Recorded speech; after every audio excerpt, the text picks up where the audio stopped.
Welcome to this episode of the ASQ Podcast, where we focus on life, leadership, and culture.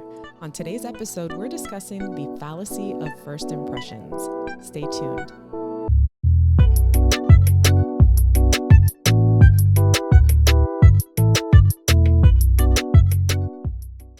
All right, so how are you? I'm well. Looking forward to this episode. I thought about this a little bit. Mm-hmm. And I thought it was great to actually just talk about something like this. This is pretty interesting. So, I agree. This is actually a really good one because I think it is going to force us to be we are anyways transparent, but also a little vulnerable about sharing here because, well, for me, let me speak for myself. I think a little vulnerability is going to be taking place. But before we get started, so we're talking about the fallacy of first impressions, right? I want to share a quote. Now, I don't know who wrote this quote, but I thought it was pretty good. Okay. All right. First impressions matter, but they aren't the final word. As we peel back the layers of initial perceptions, we discover the rich complexity of individual characters and cultures. This journey enriches our interactions and deepens our understanding of individuals, leadership, and organizational dynamics. Yeah. That was pretty good. No, I mean, that's a pretty good quote, actually. It really encapsulates almost the good and the bad about our first impressions, right? You know, that's one big thing that in society, we always say that, it's important to make a first impression, right? Yeah. But as individuals who interact in groups, who are the leaders of our own lives and perhaps are leading others, right? We need to understand that just getting a final judgment on the first impression kind of like limits us from seeing the totality of, number one, on the individuals that we interact with, but also in situations. Correct. And where they come from. Yeah. So I thought that was pretty interesting and very much encapsulates the point. Yeah. And to piggyback on that, just to emphasize, it's interesting when you say that because a lot of times when we go to experience something, right? Whether it's a restaurant or a concert or a bar or anywhere, even just going shopping or whatever, walking into that situation and quickly making a judgment, you're right. It limits us and limits us from that, what even the quote says, that richness that we can experience from that situation. Yeah. And I think that really hit me hard when I was thinking about it because I was like, man, how many times have I done that? But we'll talk about that later. Oh, I know how many times you've done that. I have a great story on that one. Oh, great. Yeah. Perfect. Can't wait to hear it. All right. So let's talk about what first impressions are. I mean, people know what this is. I'm not really having a definition of it, but it's basically making that very quick judgment when you first meet somebody, again, going into a store, going into a new restaurant. Going into a situation at work, solving a problem. Solving issues, exactly. And basically what happens is you're basing this judgment on the situation, the totality of it, the way that maybe in an individual, when you're talking one-on-one, the way that they look, perhaps the way that they speak. And then that brief interaction causes us to make what is called a snap judgment. Correct. And that is that first impression or the fallacy of first impressions, right? Well, it's interesting, right? I always use this line from comedian Chris Rock, right? He had a stand-up special, and he says whenever you go out with a person, right, when you're on the first date, you don't go out with the actual person, you go out with the representative, right? Because that person wants to look and seem in a certain way in order to appeal to somebody else, right? Yeah. And also we do that in the social media. You see this a lot. The impression you want to put forth, the good things about life, and then the optics of everything from a business standpoint and from an individual standpoint. It's all we want everything to look positive and look in the best and display it in the best light, right? And that's important to understand because we do, from an evolutionary standpoint, right? As we see the world, we have to be able to categorize it, organize it, and then be able to make sense so that we could take actions. And sometimes we have to make those actions, in the past, we had to take those actions quicker, right? Because it literally meant our physical survival or not, if we weren't able to look at a situation and respond. Mm-hmm. Now, as societies have progressed and individuals have progressed, we sometimes have the luxury to be able to stop and take a step back and really observe the situation. But we seldom do that because we still are looking to for this ideal of who we are, or the optics of how an organization or things to be seems to be. So we make the mistakes of hiring a person just because the resumes look good, but not looking beyond in the personalities and things of that nature. As individuals, we look at situations and we our first impressions is literally what's wrong with me first, right? So you start looking at those things that in the past were helpful, but because we don't face the same level of threat, they become problematic. Also, do you think that society or your immediate surroundings have a strong connection to that first impression, or that well, culturally like speaking, if you're yeah. No, I guess what I mean is, do we feel pressure from society to make quick decisions or judgments about a situation, scenario, person? Do you think that there's a lot of pressure from that too? Yeah, I mean there is this idea, right, of having to be perfect, right? Or having to look and be and behave in a certain way to display the uniqueness of who we are, right? To display that we belong, that we're good enough, that we're doing all this. And a lot of that is societal pressures to be able to fit into a structure, right? To be able to achieve something. And you see this when you go in seminars and when you listen to successful people. It's like you have to live the part, right? You have to be the part. You have to dress the part. You have to act the part. You have to do all these things to look in a certain type of way. Either it will be successful, either it will be attracting a partner, either it will be making sure the situation works. So we are always encouraged in society to put up a persona, right? Right? And this is kind of like what it alludes to, is that we put a certain persona out so that we attract the things that we need, whether it be a work and something else like that. You know? So it's twofold. It's the people that, for example, somebody comes in for an interview and you immediately make a judgment on that person because of the way that they speak or the way that they're presented themselves or the way that they showed up for the interview. Yeah. And then it's also that person that comes into the interview, I'm using this as an example, that comes in and they're sharp dressed, they speak, they say the perfect words, they speak to the job description, and you're like, oh my God, this is it. This is the person. But you don't look beyond the surface. So in both instances, it's a matter of being able to take a step back and look deeper at what the situation is or who the person is, and that's what you're alluding to. Yeah. And there's a couple of ways in which you can start looking at, right? In the business world, in the work that we do hiring, you have a lot of now personality assessments tests, like the PI index and things of that nature. MBTI, that you could use in order to dig deeper into the aspects of personalities that are not seen superficially. Right? Yeah. You hear the terms a lot, red flags, right? These are attempts to be able to look at the totality of an individual, to see beyond what really is the persona and seeing in there, right? And you see that also in organizations. It's interesting because you see the narratives that are shared.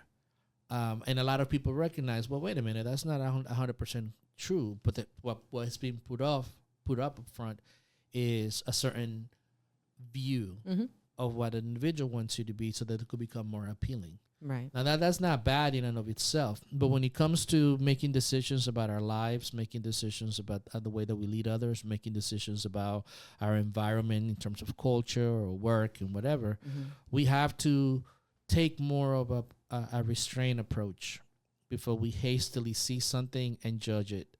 And that's the idea behind avoiding the fallacy, because we truly don't see everything. Yeah. Regardless of what it is. Yeah, we think we do. But yeah, no, I get that. Okay.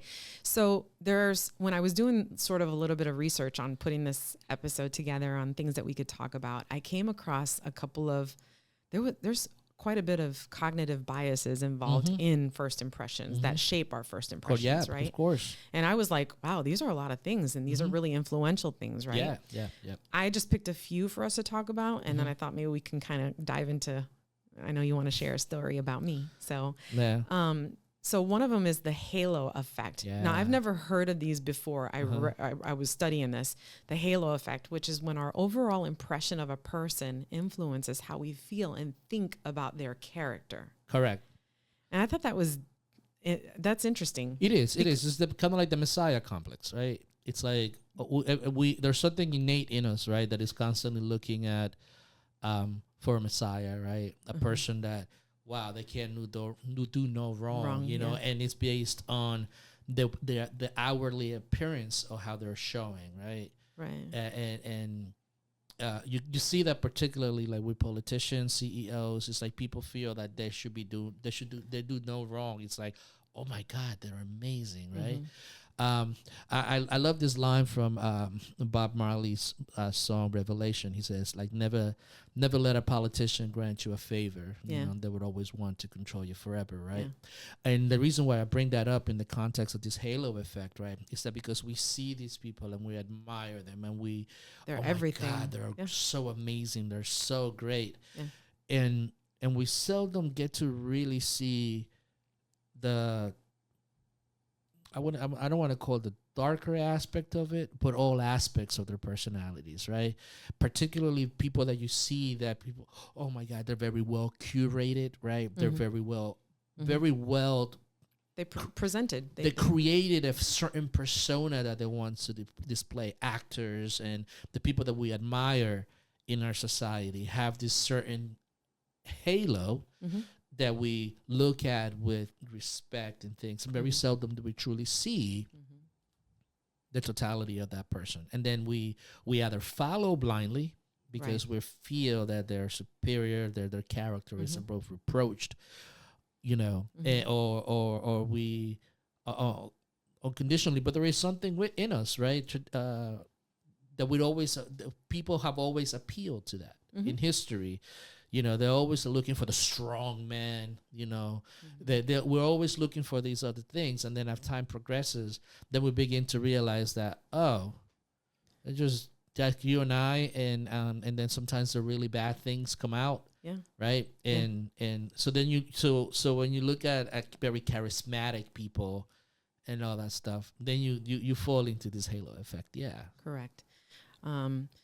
So the next one is the anchoring bias, which is kind of ties into the halo effect somewhat. It's a common human tendency to rely too heavily on the first piece of information offered. Yes. So somebody tells you something, that's the anchor, and you make a decision based on that. Yes. Instead of doing more research or looking deeper into that situation. I am guilty of doing that. I think we all are. Yeah. Well, I mean, I'm just, being completely transparent. I think I do that frequently where I'll read a newspaper article or a title for a newspaper article, and I come to a conclusion already. I've already made a decision, which is dangerous because I haven't done anything else to explore that topic, to have options to form my own opinion. I've allowed this one thing to formulate my opinion. Yeah. And that's something that I'm working on because I think it's important to not do that and be open and being curious to other things. But it's not easy for me for some reason. So, and I'm glad that you said it like that, right? Because anchoring biases, and that's one of the things that most people are not willing to acknowledge, right? We don't want to see even the darkest part of us, and how those affect us, right? Because in that example is something that you understood personally, but we also get a lot of anchoring biases from our upbringing and our social instruction, right? Right. And primarily you see this into the aspects of race, gender, because you're anchored in a certain belief system that it doesn't allow you to be permissive of other points of views, right? And when I see this particular example a lot, in my field working with people, is the stigma right, of somebody in their anchoring bias, right, about a behavior of individuals and how that judgment really has an effect on that other individual because we're projecting our biases on them. Let me give you this example. Okay. So one of the things, so I worked with some at-risk youth, right? And put that in quotes because they're a hope. They're not a risk. You know, they're a result of the environments and the things that they are brought up with. But you hear this a lot. And one of the first questions that I ask when I'm in a group of young people who are in trouble is like, how many of you have been told that you're a bad kid? Most of them raise their hands. Most of them, yeah. Right? And that comes from an anchoring bias of a person in authority, right? Either a parent, either a child. In business, you know, when you reprimand someone or in a yearly review without giving them the due process as you go to guide them, right? You have this bias that this person has become bad, right? Now, and then you say that to this person and you treat that person from that that aspect, right? From that bias. What do you think is happening to that one person? Yeah. Psychologically, right? Not that an incident happened and they made an individual choice, a mistake, right? And now, because your bias is that this is all that they are, that's all that you see in them. And I've seen this happening in the school setting. I've seen this happening in the business setting as well. It's interesting that you say that because now that I'm thinking about it, it's like it's almost twofold. It's also us as individuals being self-aware of the things that we're saying to people. Yeah. Because when we say those things, that's the anchor. That's what we're talking about. And especially with young adults and or even children, because that's when we start to kind of attract all of these things, and that's the anchoring bias that you're talking about. We start to believe I'm not smart. Oh, I'm this. I don't focus. Whatever it is, because the parent or the figure in their life, the authority figure or society at whole, is feeding this into them, and they believe that. Yeah, and it becomes ingrained in their mind. And so, as on the other side of it, so that's how we receive that information. So on the other side of it is being aware of the things. I talk about this in some research that I've done too, is how powerful, we've both talked about it, how powerful our words are. Yeah. So in a business setting, when you're doing that, what a disadvantage to an employee that has so much potential to give had we approach that situation differently. It's if we are aware of what is the reason, what's the intent, right? So for instance, right, like management and leadership, there's a difference between leadership and management, right? Management really is maintaining the functions of an operation, right? Just like a mother and a father maintains the function of the operations of a household, right? And a business is the same way. And a person, right? And then you have leadership, on the other hand, in which you are looking at how to move people in a certain direction, right? Yeah. Right? Not just the mechanical part of it, but how do we keep people moving in that direction? So while growing them, developing them, right? So then the approach is twofold, right? Because if you are focusing primarily on your biases of the negatives of this person, right, and they're not functioning properly within the systematic way of doing the business or the running the household, that's a training issue, right? Yeah. So you could address that. But if you focus primarily on they're not good, then your leadership gets affected, right? And then you'll have this conflict, internal conflict. Right. So the idea is really to separate, is it a training issue or is it a willingness issue, right? Because as a leader, if a person is not willing to do, their part in doing that, that's an easy conversation because that's either in or you're out. Right. Simple. Yeah. But being able to step back and look at, okay, what is it that I'm seeing in this situation? I'm seeing that this person is just, this kid has, yeah, right. My kid is like, yeah, right. If you look at it from that point of view, and you allow yourself to continue in that, being anchored in that first impression, you're never going to get a positive outcome. It's always going to be negative. What an incredible opportunity for leaders if they could It just is. get to that place, right? Yeah. How amazing that would be. Mm-hmm. Yeah, that's Yeah, awesome. to be able to see, okay, what am I being anchored in? Right. You know, Yeah. and then because then you start because then the default mode will be, I don't like this person. Oh, yeah, Oh, that's my what. kid's a pain in the ass. Oh, Or that they're kid is a pain lazy. in the ass. They're You know, it's like, useless here. I'm not even going to bother to ask them. I'm it's not like, going to. Yeah. And then you go in the path of not even looking at the positive Mhm. of the individual, Mhm. and then Right. you go from there. And finally, Mm-hmm. before we get into sharing some individual stuff, Yeah. is the bandwagon effect. Yep.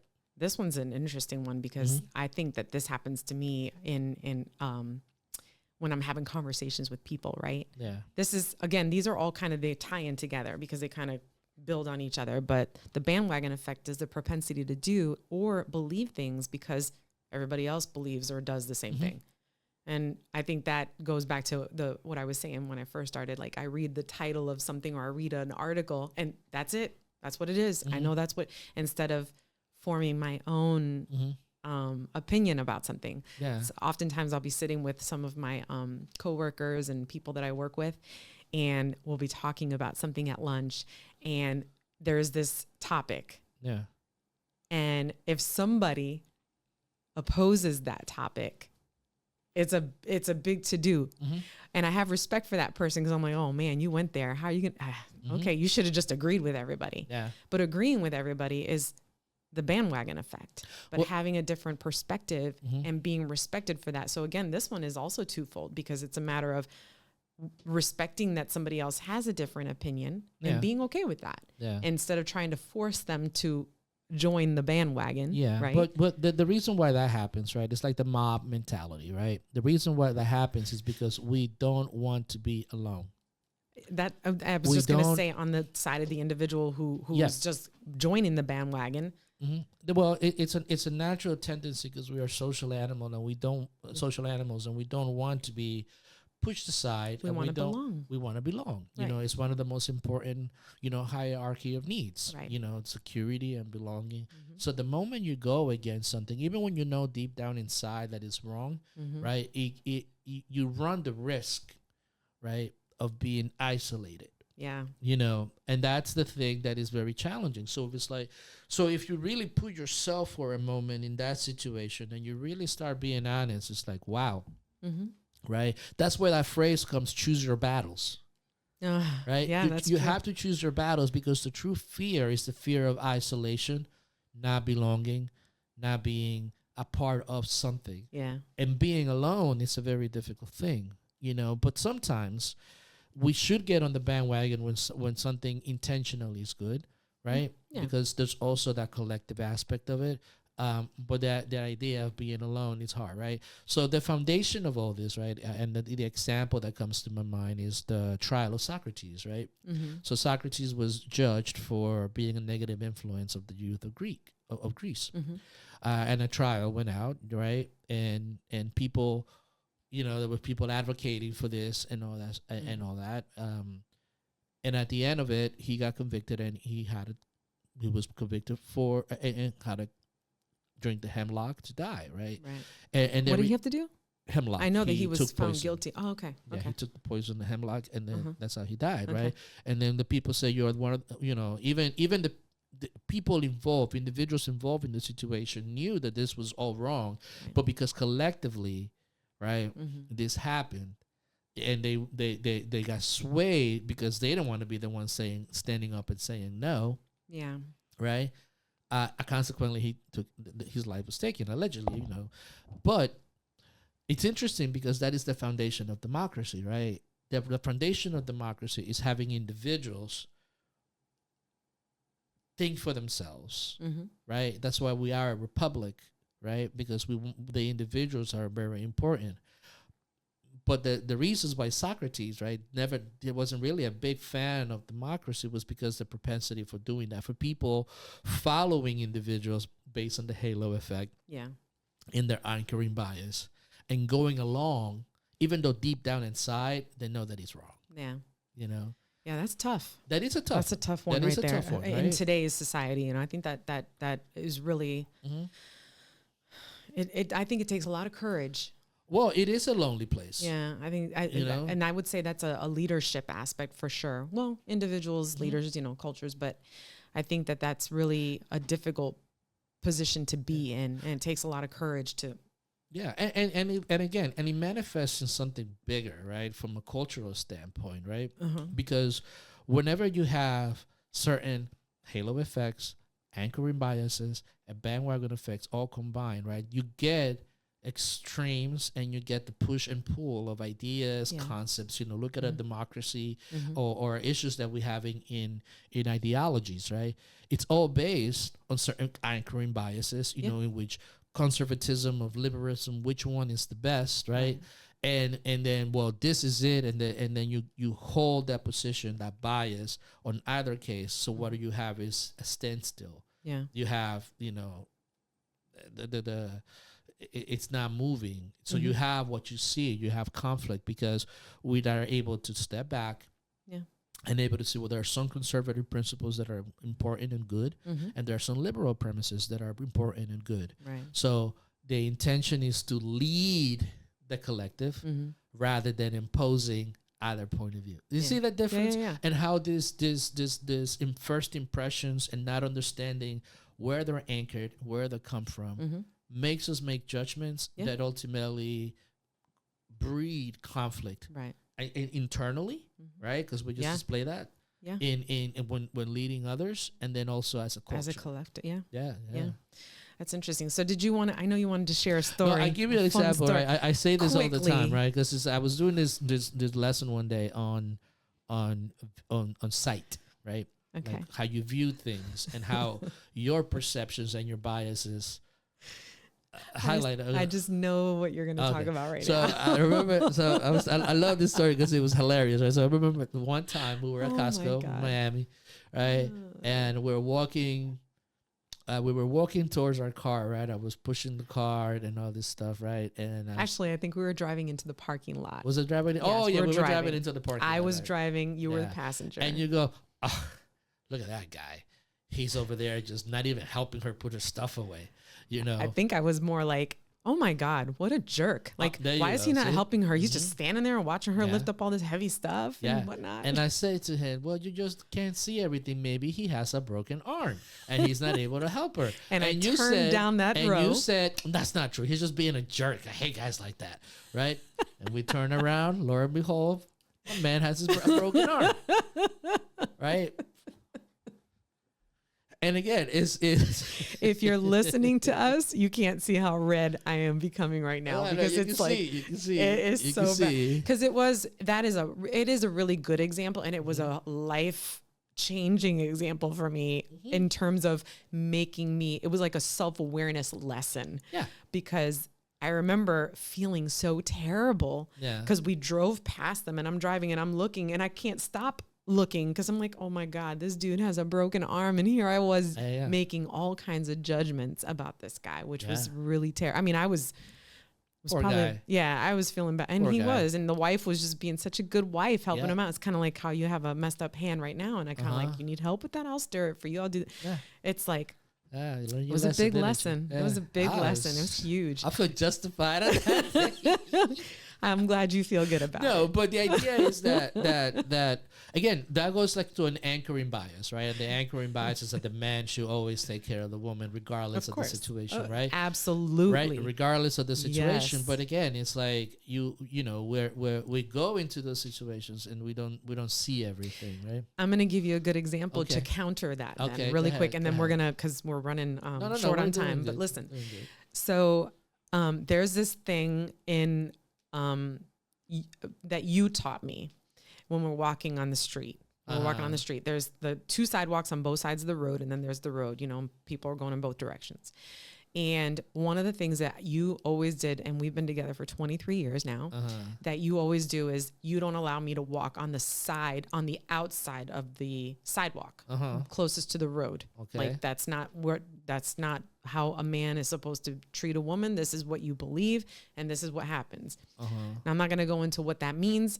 I'm just going to leave it there. Well, I mean, from my point of view, the way that I was taught, is let's say a car is jumping the curve, Right. right? Who's gonna be the first one hit? You're going to go. Right. So it's like Right. It's for a like protective. it's a protective thing. Right. And again, it's like a lot of people talk bad. I hate the term toxic masculinity, right? Yeah. Because it puts men in just a one dimensional thing. Mhm. But I don't think the aspect of a man or of an individual being protective of the people that they care about No. is something negative, It's right? not. But it's again, it's like those statements, those things, they got kind of like go to show as to the people's biases and also how they get into a bandwagon saying that's a negative thing. Right. Good. Now- I'm glad I could bring that up. Okay. But go what ahead. I was trying to Sorry. say, that's okay. What I was trying to say, because that's a good aspect of it. I didn't even think about that. I was trying to allude to my lesson from what happened to me years ago, right? Was that because you noticed, you had said one day when we were out having a couple of drinks and you had said, I noticed that men don't do that with their partners or with their people. They just kind of let them walk wherever, because it doesn't just relate to the female or whatever in the relationship. It's just people that you love and you care for, right? And I remember saying, instead of coming to a judgment, I remember saying to you, well, not everybody thinks about, that's not the way that people are looking at it. That's not how they perceive it, that they have to put their loved ones on the inside of the sidewalk to protect them. They're thinking they're protecting them with what they're doing, right? And I noticed that because when I said it to you, I was like, oh, look, I didn't come to a judgment about them like they're jerks and how could they do that? They're not like my man protects me. I just formulated that. No, you know what? Not everybody realizes people protect their loved ones in different ways and blah. So I'm giving myself a pat on the back because I realize that not everybody, people are all different and we perceive things differently and we do things differently and we act differently. And it doesn't mean that you don't care about people or your loved ones or the situation or your employees or your whatever. It's just that you're different. Yeah. And being aware of that bias was a huge lesson for me. I know you're just smirking right now. No, I'm thinking about I was watching this interview one time with George R.R. Martin, right, which is the creator of Game of Thrones, right? And he was mentioning about how he was telling the story about how Machiavellian, one of the small community college that he worked at, how Machiavellian he was, that it was like in that setting, in a small setting, how really he saw the story, a lot of the same patterns as Game of Thrones, right? And I will tell you that one of my biggest fallacies growing up, just being naive, right, about a lot of different things, right, and melodramatic, which is something that I need to start working on. It's you just recognize that. No, I've noticed for a bit, so I'm working on it, right? And one of the things is like I went into the human services arena, the nonprofit arena, thinking that this wasn't going to be as problematic, right? In terms of, because, you have the intention, believe that people are there to do good, right? Yeah. But I also, again, what's one of the fallacies of the first impressions, like, okay, this is the field in which I'm going to be doing good and this of that nature. But then I also failed to recognize that there are different motivations for different people, regardless of the field that you're in. And I was never truly aware of that. And it cost me quite a bit emotionally, financially, and all that. Right. And that's the idea of being able to really look at things not from just your point of view, but from like this area in which you say, oh, things are just more complex than what they are. So let me really take a step back and see exactly where I fit in. Yeah. So but being naive like that, which is an anchoring belief of always being giving, particularly when it comes to caring about people and all that stuff. That was something that I had to learn, because my anchoring belief was always that. Yeah. And I had to be able to change that. Right. Yeah. And so it affects you individually and in the things that you do. Right. Correct. So ASQ Empowerment Services, we stress this every time we do an episode. We are about life, leadership, and culture. Yeah. So how does this topic relate to individuals, the group, and culture? Yeah. So what are your opinions about that? My points, yeah. So life, right? An individual life is very unique. and they're very complex, right? We have a lot of different energies and a lot of different motivations, and most of them we are unaware of because they're subconscious, and a lot of them we are aware of because we've learned, right?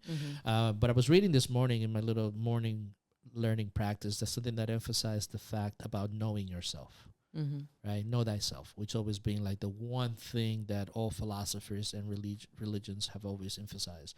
So from a life point of view, it's that's very important. But how do you get to know yourself, right? That's the challenge from an individual, right? Because if the more you know about yourself, it's like what the Art of War says, know your enemies and know yourself, and you're not 100 battles, you'll always be successful, something along those lines, right? The more you know about yourself in terms of your good qualities, your positive qualities, but also your darker side, your need for belonging, the aspect of aggression that we have inside of us, of being competitive, of surviving, right? Of wanting to move ahead, and the darkness that comes with that, right? The more you know about that, the more you know truly about who you are authentically, right? That serves as the foundation of understanding that the deeper that you're going to knowing yourself, the deeper you start going into understanding everybody else, right? I forgot who it was, but they said, I think it was either Jung or Nietzsche. I don't remember exactly, but it was about the deeper you go into yourself, the better you're able to understand humanity. And that in doing that really teaches you how to be honest with yourself. Like I know, for instance, there's definitely a yin and a yang, a positive and a negative, a feminine and a masculine within me. Right? Like I know that. I know my aspect of softness, but I also understand like the darkness. And it's funny because it's manifests in my body, like in the left and the right hand side. Like I could see the softness here, but I could see the aggression in this side, right? Like, fuck around and find out. Alan Watts called it that element of rascality, right? That we all have inside of us. I've seen that. You've seen that, right? So it's like, the more we know about that, the more we understand that potential, those dualities are all inside another person. So we're making judgments and making assessments about situations and about individuals. In order to get a better understanding, right, we have to look for not just the good, but what's underneath the facade. Right. That's right in front of you. Right? Because it's you're not able to see everything. Right. Everything. Like I'll give you an example right now of how little do we see, right? Grab your phone for a second. Oh. Yeah. Right. Can you show me the Wi-Fi? Show you the Wi-Fi. No. I want you to show me the Wi-Fi. Show me the actual current. I can't. You can't see it, can you? But it's there. It's there. Right? Yeah. But how do we know? How do we know that there's actual Wi-Fi? Because I'm connected to it. You're connected to it, but somebody had to say and really step back and look to search for something that you can't see. Right.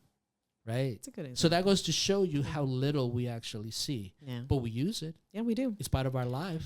It's like, yeah. And we don't think about it, right? Right? So our first impression is like, oh, how can this happen? It's magic.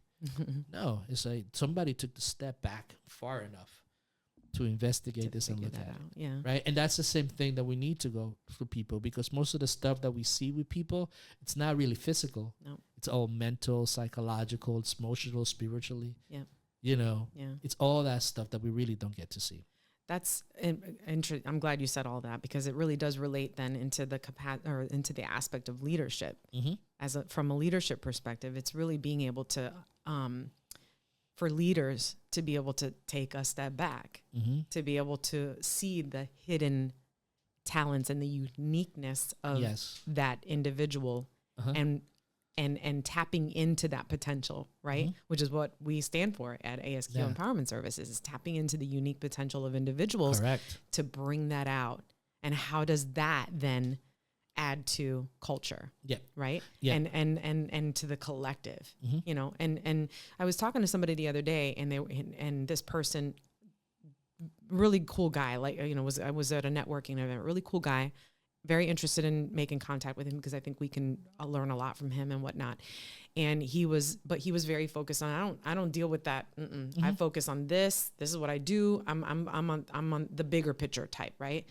And I thought about it. And for a moment I was like, oh, okay. Yeah. That's good. But I didn't stand back from thinking, no, what we're doing is we want to focus on the individual, because that's where it all begins. It all begins with that. On the individual. Yeah. And so when it comes to leadership and culture, which I think we can tie together, because it's focusing on individuals, uniqueness, what they offer, what they bring to the table, what they're afraid to exhibit, what they think they don't have, and exploring that, and then nurturing that within that individual from a leadership perspective, and then thus for the collective. Yeah, well, the thing is that it's like when you look at all those three aspects, right?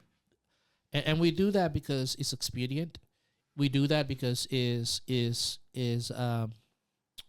want to get a quick respond for the questions that we have, right?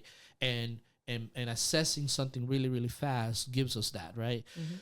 But it lives out a lot of aspects of it, right? And again, this is the kind of like the role of the scientific process, right? Is to be able to really see something, but then want to understand how it functions, right? And so as a leader, the goal really is to bring other people along for whatever function or job it is, either it be in your family, in your individual life, in your family, in your community, in your work. You know, it's to be able to understand the intention of the collective, bring it down to where those individual units are in the collective, and be able to tap into the strengths, minimize the weaknesses to be able to accomplish the collective goal. But I think in when you look at it also in addition to culture, from the aspect of first impressions, right? It's being able to really stop looking at things as polar. Yeah. Right? As extremes in polarity. And then be able to see really past it and say, okay, well, there's aspects of the polarity this aspect that's good, this aspect of that. This is why it's important to find the equilibrium between the two things. Right. But since you're anchored, cultures in particular, they shift a lot slower than the individual will, right? That's why it's almost like one cannot function without the other, and one, it's a reflection of the other. Right. So it's almost like one and the other cannot coexist. I mean, have to coexist. But if you have a whole, a collective of individuals who are not self-reliant or self-assured, and they always are making choices based on their biases, it will clearly reflect on the collective. So in the shift of individuals is what shifts the culture, right? And then the culture either caters to the individual or it doesn't. So which one does it change first, right? The first change has to be the individual, which affects everything else. Absolutely. That's kind of like the thing behind all that. Yeah, I agree. That's why I was saying that, because I was like, that's great. That's your perspective. But we're firmly believing that everything begins with the individual. And maybe his focus is primarily on those top individuals, right? And helping them change that perspective, right? Yeah. Which is great. And at the end of the day, it goes back to like the episode that we did before about the reasonings and the intentions, right? As to why. Because again, is a business primarily, we talked about the Jack Welch situation. Is a business primarily about just profit making, or does a business has a responsibility for the collective, or is it just it goes into those things, right? And how a leader shapes that based on their intentions. So it's very interesting. So the biggest takeaway for me when I think about everything that we talked about today, from both from an individual and also a collective aspect, the biggest takeaway for me when I think about this is that we have to focus on our self-awareness. Because I think as individuals, if we're aware of our thought processes, how we behave, how we act, how we respond, our ability to be restrictive in our responses, it all boils down to being self-aware. Mm-hmm. And if there was anything that I was going to encourage people to do, it would be to be more self-aware of the things that we do and the way that we respond to people and in situations. Yeah, and I think also to expand more, because of the way that I see the world and the way that I look at things, right? Self-awareness is like a buzzword that a lot of people look at it and say, oh, I'm aware of who I am, and I'm beautiful, I'm this and that and the other, right? And it typically eludes all the positive things, right? Mm-hmm. But it also, you cannot be completely self-aware until you do an honestly 360 evaluation of who you are in terms of looking at your positive traits, your negative traits, your propensity for evil, your propensity to put other people down, your propensity for self-aggrandizement, your propensity for to sway one way or the other. Self-aware, it also implies looking in the mirror and really looking at the foundational, those hooks, those biases, those anchoring biases that you have in you. And the reasons why this is so challenging is because it shows, right? It takes you past this persona, right? That of how we think that we are, and then shows that we are, or our propensity. And it's acknowledging our dark sides. The dark sides. It's acknowledging the good and the bad. It's acknowledging our weaknesses. It's acknowledging our strengths, and being honest with ourselves. When you say looking in the mirror, it's looking in the mirror and saying, okay, you're not always this. And understanding how that takes us into, from an individual standpoint, the way that we lead our lives and the way that we lead other people, and how we affect culture. Because most people don't think that they affect culture, but the reality is culture is just a summation of individuals. So of course you're affecting it in one way, shape, or another. You may not see it, and you may not feel like it is, but we affect it. The butterfly effect. Yes. Thank you for tuning into this episode. If you're ready for meaningful personal growth and transforming your business or organization, visit our website at ASQempowerment.com.